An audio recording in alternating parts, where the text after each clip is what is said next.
The book on how to write for TV. The Making of Star Trek. Stephen E. Whitfield, Gene Roddenberry.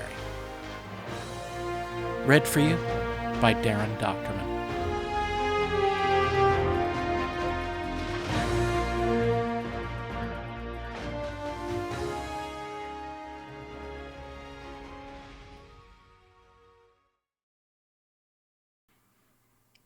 This history text is an authentic contemporary record of early Star Trek, written with the cooperation of its original producer, with reproductions of much of the actual material used, memos, letters, etc. It is not available on audio or videotape, although students making field trips to Earth may wish to visit the Smithsonian Institute, where one of Star Trek's visualizations, flat screen, may be viewed.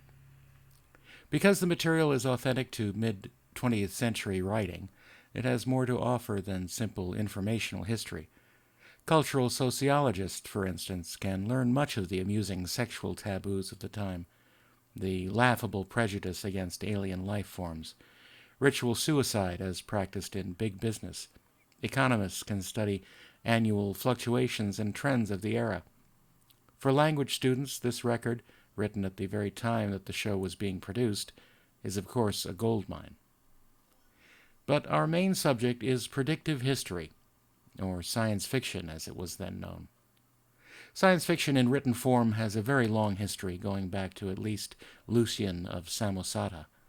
It first became popular in the 19th century, when virtually every leading writer of the day, including Mark Twain, James Fenimore Cooper, Herman Melville, and Henry James, contributed notable works to the genre.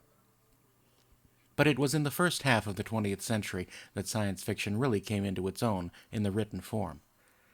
The visual mass media, however, lagged behind the new ideas and sophisticated concepts then familiar to SF aficionados for a full 50 years, until the advent of Star Trek in the 1960s. For the first time, a major television network was persuaded to try something more than standard horror scripts with bug-eyed monsters. Months of planning and design went into the attempt to realize in practical working form a visual reality of the future. The overall design of the ship itself, the USS Enterprise, went through at least 10 major variations and several hundred drawings, with assists from the RAND Corporation and NASA. The Navy inspected the bridge as a model for a possible communications center. Hospitals requested information about the ship's sickbay with its revolutionary diagnostic beds. The beep system was adopted by various official agencies. In short, Star Trek rapidly developed a devoted fan following of top-flight scientists, engineers, and educators who recognized the ingenuity and foresight behind the fictional facade. Science fiction buffs who, for the first time, could see in concrete form much that they had been reading about for years. And, of course, a whole new generation of young people to whom possible futures were a reality rather than a dream. Nevertheless, having to tread the TV tightrope of combining mass appeal while retaining some cerebral content, Star Trek maintained only a precarious position on the national network grid. It is significant that it managed to do this despite mediocre Nielsen's, an inaccurate rating system of the mid-20th century, and the worst possible time slot on the 24-hour cycle in use at the time. Today, as with so many of the predictive extrapolations of science fiction, much of Star Trek's imaginative thinking has become fact. With perspective, it is possible now to look back and study this remarkable prototype of so much that was to follow, the first mass media visualization of the future, and to nod across the centuries to the brilliant minds that forecast a good part of our own present. As historians and students of predictive history, we need make no guesses. This is how it really happened. The Making of Star Trek, Stephen E. Whitfield, Gene Roddenberry. Written by Stephen E. Whitfield. To Orville and Lavilla Pierce, who gave me a warm, friendly shelter and escape from a stormy sea. Beyond the rim of the starlight, my love is wandering in starflight. I know he'll find in star-clustered reaches love, strange love a star woman teaches. I know his journey ends never. His Star Trek will go on forever. But tell him, while he wanders his starry sea, remember, remember me. Theme from Star Trek. Lyrics by Gene Roddenberry. Introduction. My first personal contact with Star Trek was in August 1966. At the time, I was employed by an advertising agency in Phoenix, Arizona. One of the agency's accounts was AMT Corporation, a manufacturer of scale model plastic hobby kits. AMT had acquired the merchandising rights on the USS Enterprise and intended to market a scale model plastic kit of the Star Trek spaceship.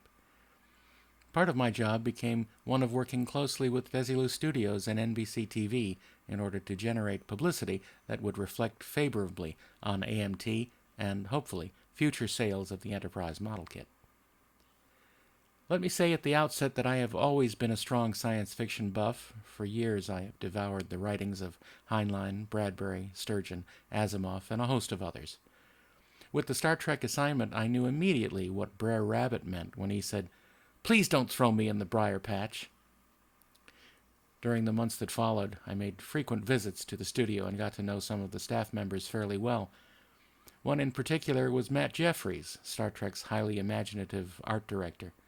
We quickly discovered a mutual interest in flying, and a strong friendship developed.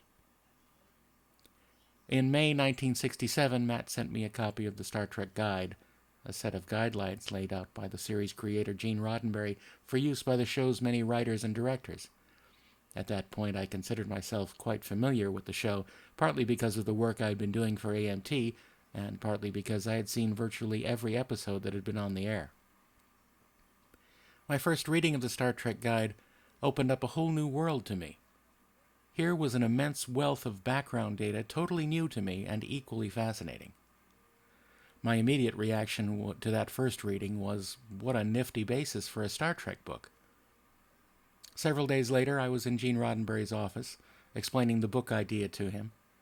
Gene was immediately excited by the project. He not only gave it his blessing, but gave me carte blanche access to the studio in order to assist my research for the book. In retrospect, I'm surprised that Gene agreed to the project at all. I was an unpublished author in the book market, did not even live in the area, and was so totally unfamiliar with television production that I didn't even know enough about it to know what questions to ask. Perhaps it was simply that no one else had suggested the idea to him before.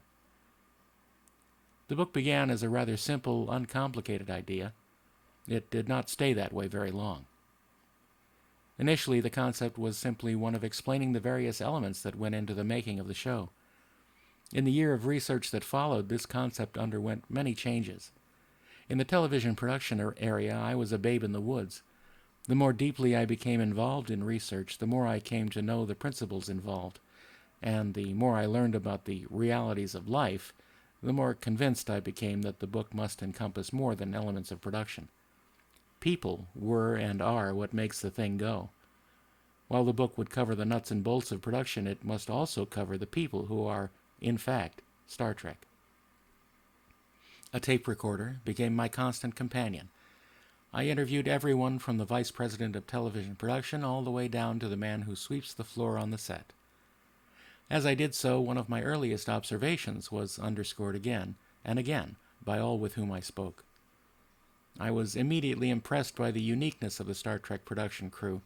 From the executive producer on down, there seems to be a tremendous esprit de corps.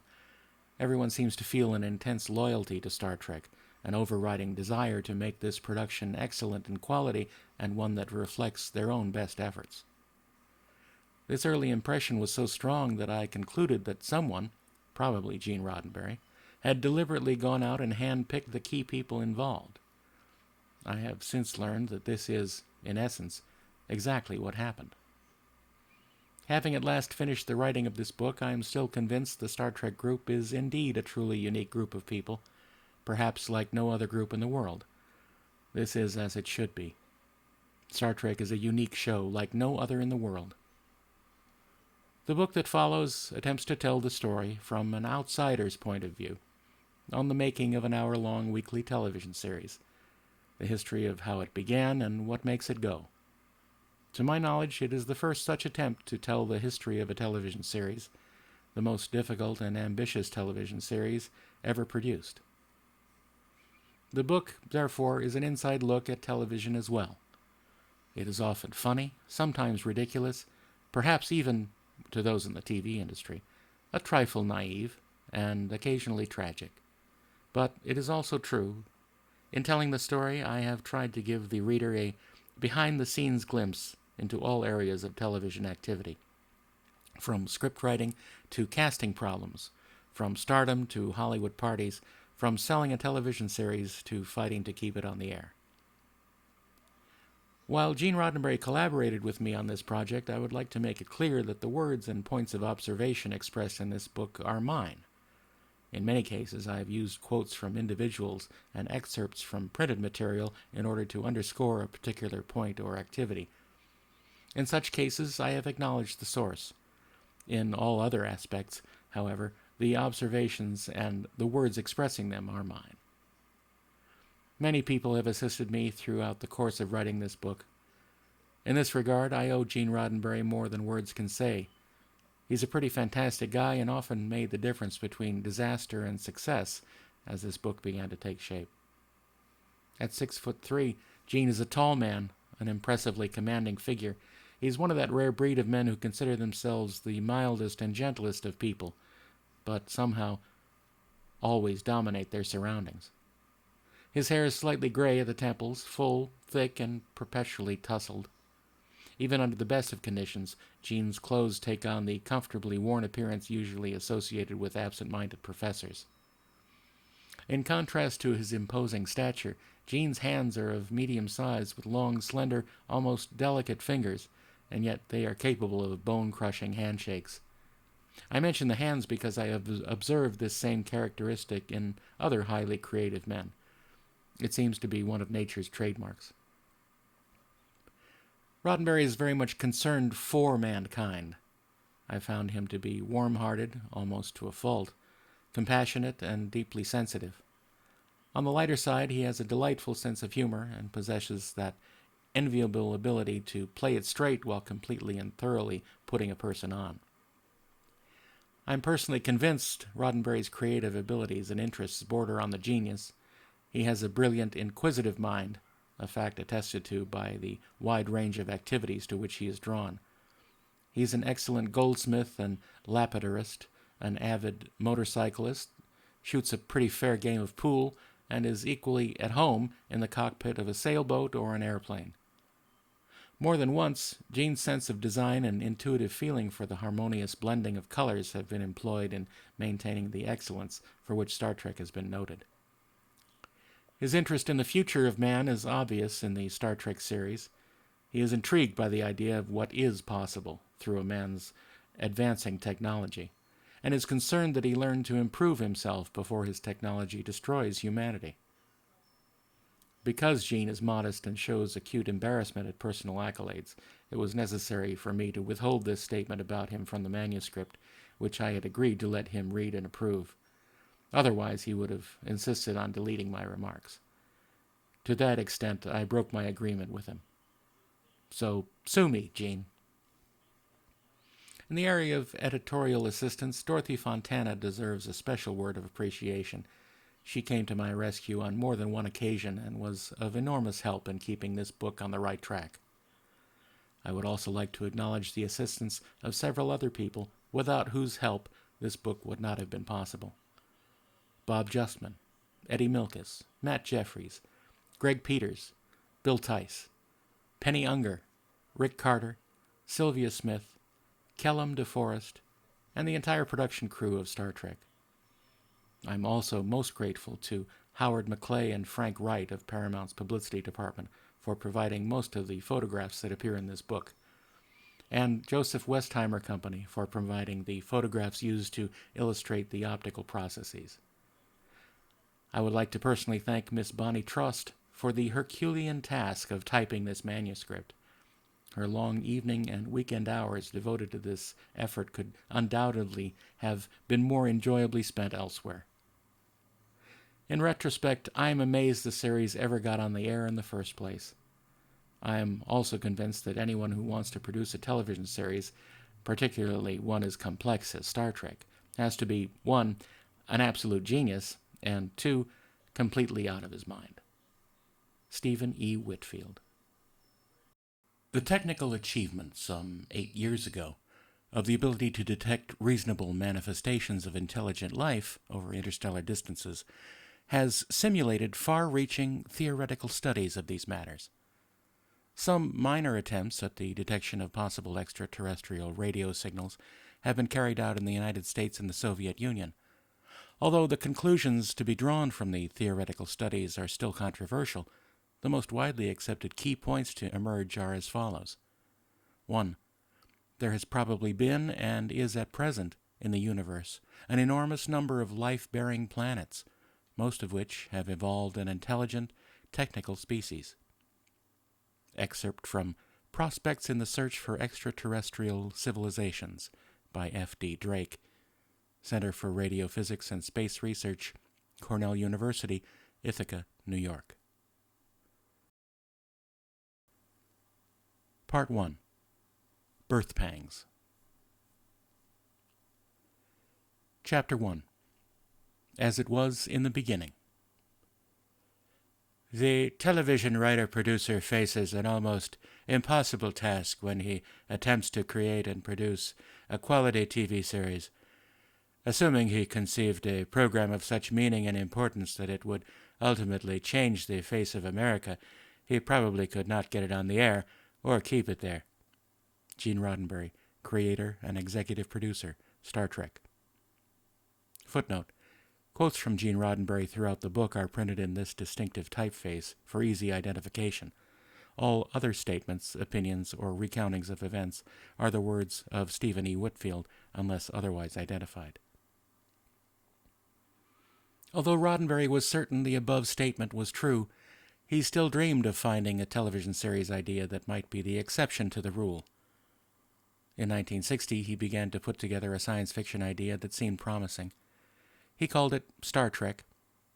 He knew it would be, at first, considered too risky, too different, impossible to produce. But if he could get it past those hurdles, get it on the air, he might have every writer-producer's dream package. He decided he had to make it appear on the outside to be nothing more than safe, acceptable adventure stuff. But, like a Trojan horse, the series idea would conceal a few surprises. Roddenberry was determined to break through television's censorship barrier and do tales about important and meaningful things. He was certain television's audience was not the collection of nitwits that networks believed it to be. By using science fiction yarns on far-off planets, he was certain he could disguise the fact that he was actually talking about politics, sex, economics, the stupidity of war, and 100 other vital subjects usually prohibited on television. What do you mean it's too complicated, Sam? Hell, it's just another horse opera, except that they ride a spaceship instead of a nag. Sure, it uses some complicated words, throwaway stuff, flavor, the same way Dragnet used police jargon. What's it like? Wagon train. Wagon train to the stars. Get it? Roddenberry developed his ideas into something called a series format, an outline, a framework, the skeleton on which a new concept in television science fiction was to be built. This outline has been reprinted on the pages that follow, in its original form. Although certain changes were made later, what follows is the same outline that sold Star Trek as a new series. Read the outline carefully. It is valuable information for any aspiring writer. It is a good example of how to outline a series idea, the approach used by the pros. It's also an interesting comparison between Star Trek in the beginning and Star Trek today.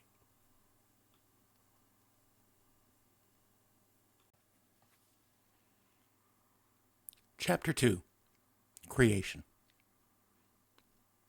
I started off writing shows for Ziv, they were very bad shows, Mr. District Attorney, Highway Patrol, and so forth, which was fine because they didn't require much knowledge or ability in order to sell a script, and in the meantime you learned about writing, what dissolve into means, and that sort of thing. Gene Roddenberry.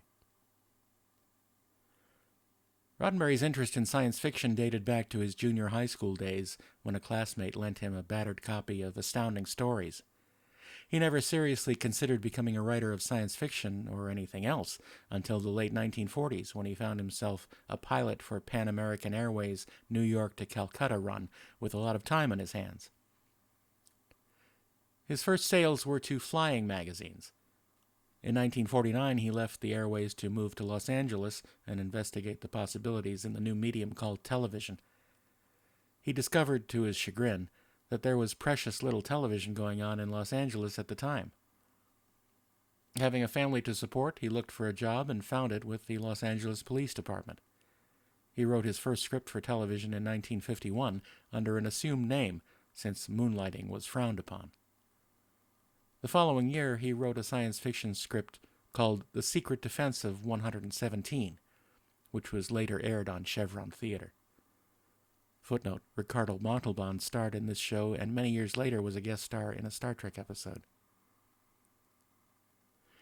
During the years that followed, Gene's interest in science fiction continued. From time to time, he would jot down ideas and file them away. In the back of his mind, he began to toy around with the idea of doing a science fiction series someday. In 1954, Gene suddenly discovered that his TV writing hobby was earning him 4 times the amount he was then receiving as a police sergeant. He promptly quit the department and turned to writing full-time. A writing stint on West Point was followed by an assignment to Have Gun Will Travel. Footnote, his episode titled Helen of Abaginian won him a Writers Guild Award for Best Western. By then, he was beginning to be regarded as one of the outstanding writers in television. He eventually became head writer on that show. In the years that followed, he wrote scripts for such shows as Kaiser Aluminum Hour, 4-Star Theater, Naked City, Dr. Kildare, and just about every other show that was going on at one time or another. By 1963, he had created and was producing, at MGM, his first television series, The Lieutenant. When a writer begins to hit well as a freelance writer, he rapidly develops new strengths and abilities. If lucky, he becomes very much in demand. He can pick up a phone and have an assignment at any time he wishes. Eventually, the realization begins to set in that although he knows the business and is doing well at it, he is still doing piecework. If he stops writing, the money stops coming in. The money may be great, but there is damn little security in it for his family. In television, the only way to get that security is to own a piece of the action. To own a series so that when there is royalties and profits someday, you'll have them. But security was only part of the reason why I made the jump from writer to writer-producer. Prior to The Lieutenant, I had written some other pilots. They were produced by other people, and none of them sold. I began to see that to create a program idea and write a script simply wasn't enough. The story is not told until it's on celluloid. Telling that final story involves sound, music, casting, costumes, sets, and all the things that a producer is responsible for. Therefore, it became apparent to me that if you want the film to reflect accurately what you felt when you wrote the script, then you have to produce it too. This is why television writers tend to become producers. Producing in television is like storytelling. The choice of the actor, picking the right costumes, getting the right flavor, the right pace, these are as much a part of storytelling as writing out the same description of a character in a novel. Although the director plays an important role in this, the director in television comes on a show to prepare for a week, shoots for a week, and then goes on to another show. Unlike the producer, he is neither there at the beginning of the script nor rarely there for long after you end up with some 25,000 feet of film, which now has to be cut and pasted together into something unified. There's an immense creative challenge and pleasure in taking all of these things and putting them together into something that works. In a show such as Star Trek, almost everything you do, from the fashioning of garments to figuring out what a bed looks like centuries from now, and so on, is even more challenging and exciting to do. During 1963, MGM asked Gene to come up with an idea for a new series. They were afraid, a fear later justified, that The Lieutenant would not be picked up for another season. For some reason, television seems to run in cycles. At that time, programming was nearing the end of the true-to-life Defenders type of cycle. All trends indicated a cycle back to action-adventure. This cycle later spawned such shows as I Spy and The Man from U.N.C.L.E. When Gene suggested he'd been playing with a science fiction adventure script idea, MGM expressed a willingness to look at it. As production on The Lieutenant neared its end, Gene began to finalize the series format he'd been developing. In creating Star Trek, Gene was, in fact, attempting to destroy three widely accepted Hollywood myths. First, that science fiction and fantasy were the same. He insisted that the television audience was ready to accept the first, but that the difference between the two was important. Science fiction is based either on fact or well-thought-out speculation. It is an extension of current knowledge or of a theory worked out in enough detail to seem at least possible.